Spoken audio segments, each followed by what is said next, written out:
Some of you may be miserable right now, confused, uncertain of the future, hurting. This is not the time to back off or to give in. There was a lot of pain and suffering before the resurrection. Your path will be no different. So embrace your cross and race toward your goal. I want you to go out into this pagan world. I want you to have the courage to step into this pagan world and shamelessly express your faith in public. The world needs proud warriors animated by their faith.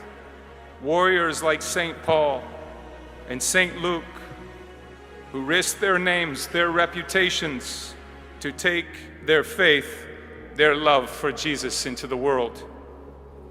God is calling each one of us, each one of you, to do great things, but how often we fail to respond, dismissing it as some mental blurb. It is time for our generation now to accept that call, the call of God urging all of us to give ourselves entirely to Him, to see that gentle hand guiding your path. But you first must make the commitment to start praying, to fast, to meditate on the Holy Scriptures, and to take the Holy Sacraments seriously. For we are a culture now in decline, a people in danger of succumbing to our excesses. Our whole world is entrenched in sin, and there in the quiets of our hearts, God is calling out to us, each one of us, to give ourselves entirely to Him.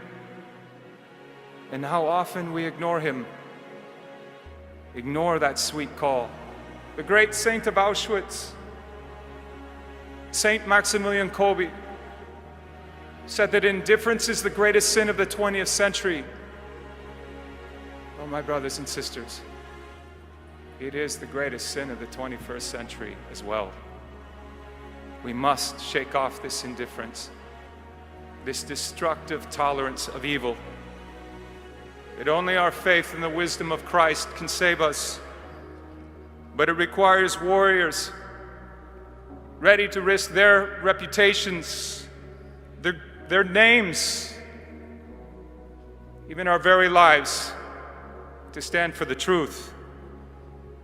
Set yourselves apart from this corrupt generation.